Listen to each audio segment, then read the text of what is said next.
Welcome back to the Medicare Show. I'm your host and Medicare advisor, Jeffrey Kuhn.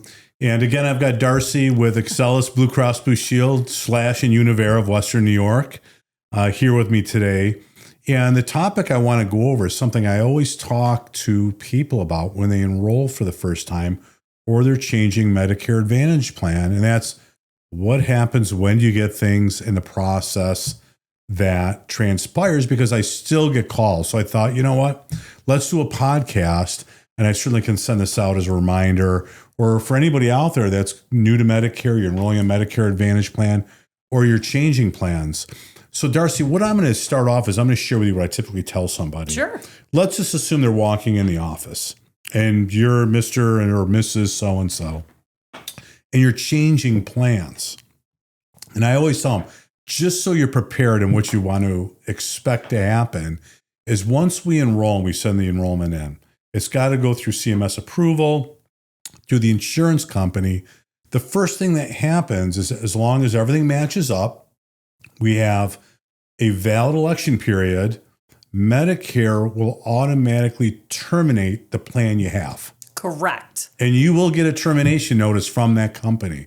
And I have people that will call, even though I've reminded them of this, that's normal. That's supposed to happen. Correct. That's a sign that things are moving. Absolutely. Absolutely. When you get that letter. Which really quickly, this does kind of segue into a different point that we were talking about. Right. MedSup is going to be a little different. So if you have a member that is coming from a med supplement and they're enrolling in an MAPD, that MedSup will not cancel automatically. No. The member needs to request a form in order to get that canceled. So you just want to ensure that you don't have MedSup coverage while you have MAPD coverage. Yeah, we were talking about this earlier. We were just talking about this.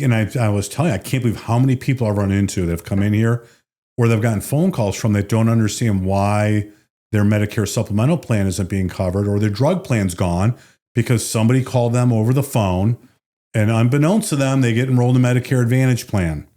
And that is their insurance. Even though they've got MedSup, supplemental plan or Medigap plan, they've been paying on it. It's like it's not even there. Yeah.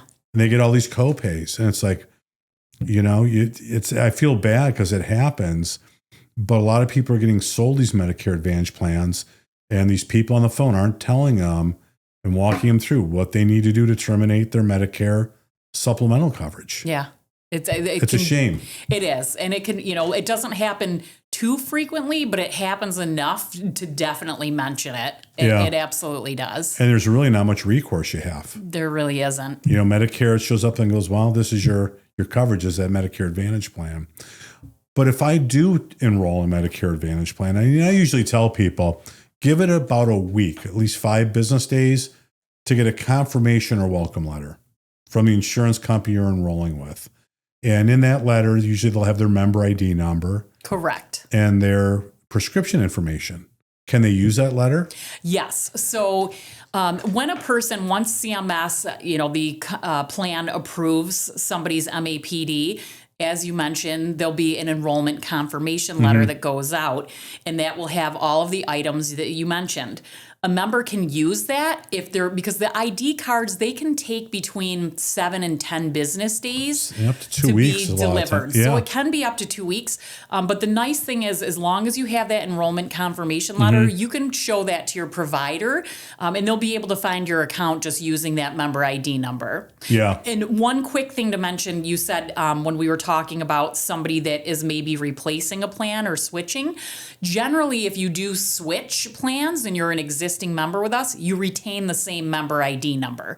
So that's always a good thing. It's just generally when you have a break in coverage and then say you come back to a carrier that you're going to be assigned a whole new member ID number. Yeah. And I tell everybody, if they're looking at changing plans, especially if you're going to do this towards the end of the month, you got to prepare yourself.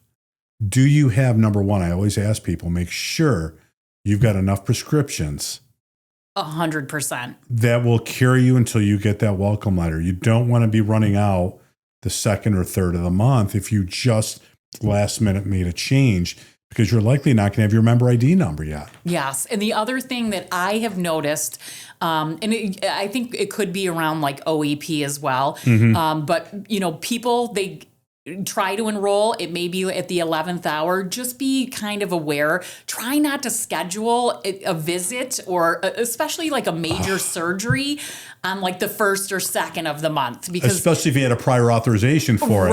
Right. So you just want to give yourself a little bit of runway or leeway time to make sure that your plan's gone into effect, where you're not fighting against the clock to A, get your member ID number, B, try and get a prior authorization within like 24 hours. You want to give yourself some time and preparation. So I can't tell you how many times I've told people, like, if it's a Friday, end of the month, they want to do a plan change, and we do it. I just said, just be prepared.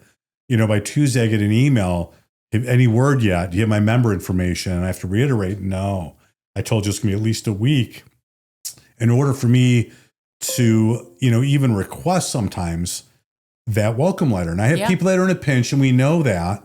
And I've often messaged you, not that often, but if it was in a hurry that we needed to do something, I use that for really important times. Oh, absolutely. And I can get that back relatively quickly, but obviously it takes effort from a lot of people to get that letter in my hands. Yeah. As opposed to waiting that normal week to get it. It does. It does. And we do run into situations. And in most cases, there's no issue. The application processes. But if there's something maybe where your Part B is, not showing up active yet.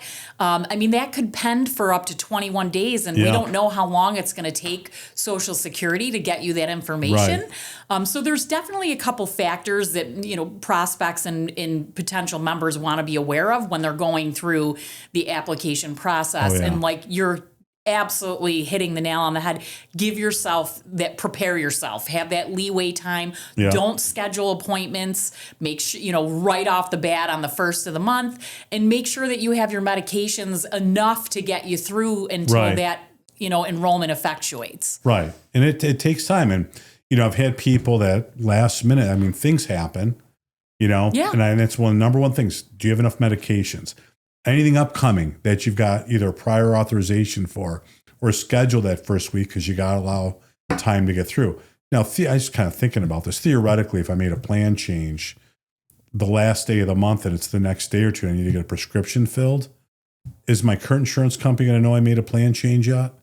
Like, what if I walked in and used my old card?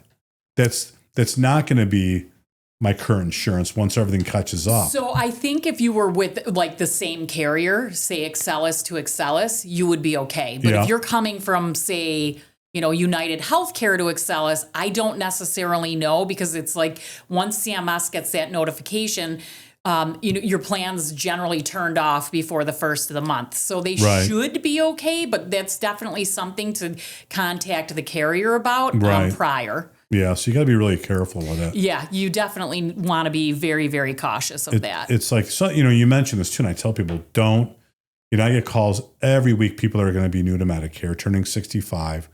And some of these people will call me days before the month they turn 65, not even started the process of applying for Medicare Part B. And I tell them, if you ask Social Security, they're going to tell you 4 to 6 weeks is their allowable time to process your Medicare app. So, you don't want to wait last minute for these things. You got to do it with enough lead time to allow that to happen, because these Medicare plans always start the first of the month. Correct. It's not like you can just sign up on the 13th or 18th. So we got to get in by the end of the month. And I've got people that were still waiting for Part B to be issued through Social Security. And we've submitted applications knowing that the Part B was going to be effective on the first of the month, but it's not yet showing up active. And you made a point to say that 21 days. And I tell them, the insurance company will hold on to that application for 21 days to allow you some time for your Medicare Part B to show up being active. After that 21 days is up, guess what? Right? It rejects. It rejects. And now we're moving on to the next month. The good thing with it, I tell people, is don't worry. It's not like you're without insurance, because at least you have original Medicare. Correct. It's always retro to that date, even though it takes them some time to process it. But the problem, again, comes with prescriptions. Yeah. Don't put yourself in a position where you've got prescriptions you need to get filled and you've got to wait for Social Security to process things. It takes time. It absolutely does. And that's a huge point that you're making. Yeah. Just be prepared. especially on the medication side of things, and just give yourself ample time. Yeah. But it's not like Medicaid right now where it's months and months before they touch the application. That's a whole different discussion. We won't even start that. No, we would be here until Saturday. Yeah. Well, Darcy, it's been really helpful. I appreciate you, coming in and at least sharing with my clients and certainly anybody else that comes along, how this whole thing works. Yeah, no, anytime. I absolutely love it. And I appreciate you inviting me. Yeah. Thanks again. And again, please share the video. Anybody that this would be helpful for. Thank you. And if you can like it, any comments are certainly appreciated. Thanks for joining us. Bye-bye.